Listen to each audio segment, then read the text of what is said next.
Chers amis, bonjour, on se retrouve pour les alcôves du Tanakh dans la paracha de Mishpatim. Pour la deuxième fois, vous avez raison. La paracha de cette semaine est entièrement consacrée aux lois pour l'instauration d'une société morale et juste. Une longue série de commandements, une liste organisée par sujet. Ce sont là des valeurs inaliénables du patrimoine national qui seront traitées dans la Mishnah et le Talmud, puis légiférées dans le codex de la loi juive. Il n'existe pas beaucoup d'analyses similaires à cette paracha de Mishpatim, dont le contenu est clairement lié aux droits de l'homme. Nous voyons d'abord dans le chapitre 21 les droits des serviteurs sous contrat hommes et femmes, le droit de ne pas subir de violences physiques ou verbales, diverses questions de propriété et de ses droits incessibles, les droits d'une jeune femme à son corps, le droit à un jugement équitable. Quelques versets. Ne fais pas fléchir le droit de ton prochain indigent s'il a un procès. Fuis la parole de mensonge et ne frappe point de mort celui qui est innocent et juste, car je n'absoudrai point le prévaricateur. N'accepte point de présent corrupteur, car la corruption trouble la vue des clairvoyants et fausse la parole des justes. L'un des sujets cardinaux en particulier est le traitement exigé pour les faibles, les démunis. N'humiliez jamais la veuve ni l'orphelin. Si tu l'humiliais, sache que quand sa plainte s'élèvera vers moi, assurément j'entendrai cette plainte et mon courroux s'enflammera, et je vous ferai périr par le glaive, et alors vos femmes aussi deviendront veuves, et vos enfants orphelins. Et puis, l'étranger. Et tu n'opprimeras pas un étranger, car tu connais les sentiments de l'étranger, puisque tu étais étranger dans le pays d'Égypte. L'injonction est mise ici dans le texte lotonné, qui veut dire ne maltraitez point, se réfère à de mauvais traitements verbaux comme la taquinerie, l'intimidation, mais aussi aux abus financiers, aux mensonges et aux larcins.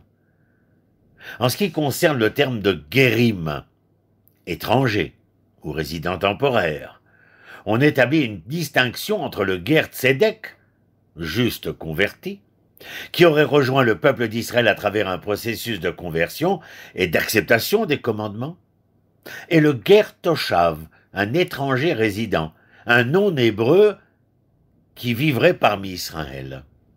Soulignons un entendement significatif. Seul le langage talmudique traduit le concept de guerre, que je traduis par étranger, comme celui d'une personne convertie au judaïsme. La Bible, elle, fait référence à tout étranger au peuple d'Israël et qui n'est donc point citoyen. Cas de figure particulièrement vulnérable que cet étranger, socialement et légalement, et c'est pour cette raison que la Torah insiste, et sur l'ordonnance sans appel de protéger ces personnes et leurs biens.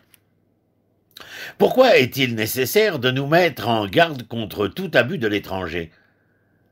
Rachi, dans une réponse laconique, le propos concis explique la nature humaine, parce qu'ils sont impuissants, entendez les hommes, et qu'il est très courant d'en abuser. Shimshon Raphaël Hirsch, qui vécut en Allemagne au XIXe siècle, voyait en cela une mise en garde visant l'État en tant que corps. Et il dit dans son commentaire ceci. Là, il est dit l'étranger que tu ne dois pas maltraiter, l'autoné.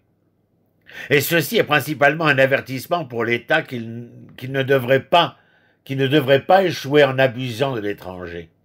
Il ne faut pas priver cet étranger contre le citoyen de ses droits, de ses devoirs.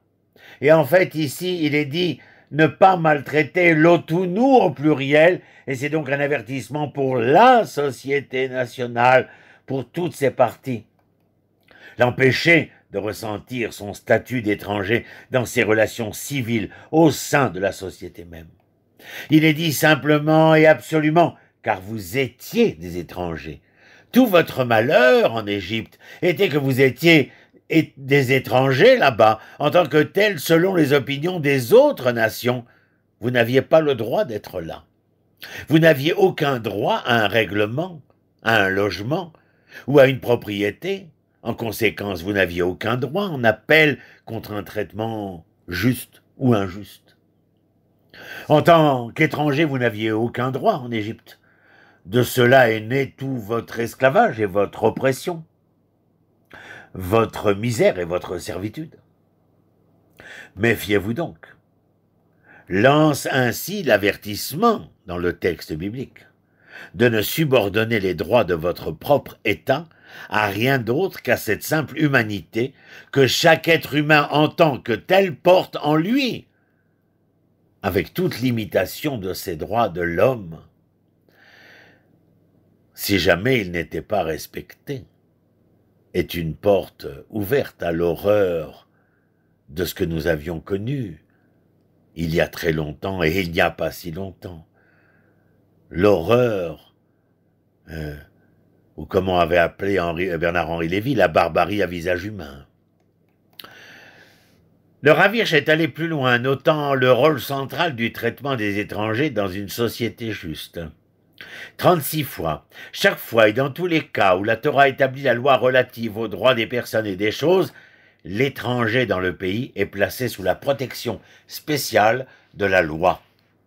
Le degré de justice dans un pays est mesuré non pas tant par les droits accordés aux habitants nés dans le pays, aux riches ou aux personnes qui ont en tout cas des représentants ou des relations qui veillent sur leurs intérêts, mais par quelle justice est offerte à l'étranger, celui qui est totalement démuni de protection.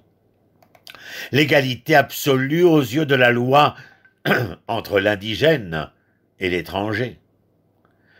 L'indigène, sous-entendu, le citoyen. Cette égalité absolue aux yeux de la loi entre l'un et l'autre constitue le fondement même de la juridiction juive. Abraham Ibn Ezra, au XVe siècle, comprend l'application du commandement, arguant que s'il est interdit de maltraiter l'étranger, c'est parce que vous étiez des étrangers en Égypte. Il est clair que les enfants d'Israël y étaient certainement des résidents étrangers, et non point des convertis. Donc le guerre, sa première traduction tanachique, est l'étranger, d'abord et avant tout. Il y a environ 100 ans, le Rav Abraham Yitzhak HaKohen Kook, Zecher Tzadik Livracha, déclara que le statut des musulmans citoyens du pays,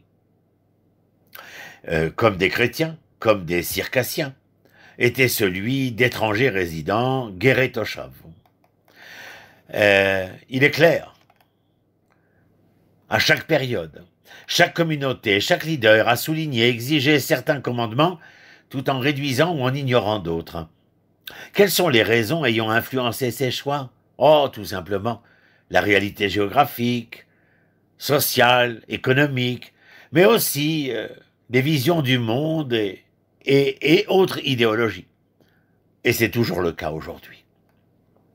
De nombreux juifs, parmi nous, préfèrent, en ce moment, faire attention à chaque détail, grand ou petit, dans le domaine des lois alimentaires, la cacheroute, et des commandements concernant l'impureté des menstruations féminines, la nida. Mais d'un autre côté, restent très laxistes concernant les lois sociétales commandées par la Torah. Après tant d'années au cours desquelles les Juifs furent principalement en situation de minorité parmi les nations, nous voilà redevenus le peuple-nation parmi lequel vivent de justes convertis, Gerei Tzedek, qui ont souhaité rejoindre le peuple d'Israël, mais aussi avec eux, à leur côté, des résidents étrangers, Gerei Toshav, qui vivent parmi nous, mais souhaitent conserver leur propre identité religieuse et culturelle. Les politiques des différents gouvernements, comme des instances rabbiniques de toute obédience, sont rarement ou ont rarement été à la hauteur des attentes humanistes du texte biblique. Nos rapports aux travailleurs étrangers, aux minorités immigrantes, aux citoyens non juifs, aux candidats à la conversion sont trop souvent tendancieux. Nous ne sommes pas au mieux avec ces commandements sur lesquels la Torah insiste et nous avertit pourtant quant à leur essentialité législative pour le devenir d'Israël. Nous aussi avons été une minorité, nous l'avons dit et nous le répétons, dans un pays étranger. Nous avons également été des réfugiés manquant de tout. Et nous aspirions tout autant à un statut légal parmi ces nations. Le texte ajoute ici un avertissement sévère.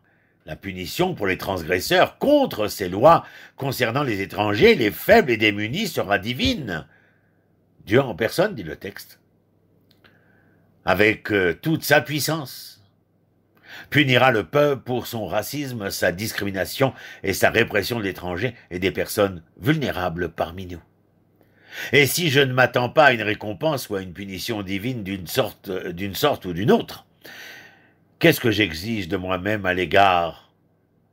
Ce sont les questions que nous devons nous poser, bien entendu. Que dois-je exiger de moi-même à l'égard de mon jardinier arabe, de ma femme de ménage péruvienne, de la personne philippine qui s'occupe de mes parents grabataires? Ce sont eux, les guérims, ces résidents, au milieu de nous, dans nos maisons et dans nos villes. Comment les traitons-nous? Dans quelques jours, nous entamerons le mois d'Adar. Le 15 de ce mois, nous lirons la Megillat Esther. Il est écrit à propos du célèbre Mordechai: il y avait un homme juif à Shushan, la capitale. Ish Yehudi Aya Beshushan Abira. Le mot Ish précède le mot Yehudi. C'est dans le livre d'Esther, chapitre 2, verset 5. Pourquoi dit-on un homme juif? L'adjectif juif ne suffit-il donc point? En vérité, le texte vient nous dire qu'avant d'être juif, il est de votre responsabilité et de bonne loi d'être un être humain.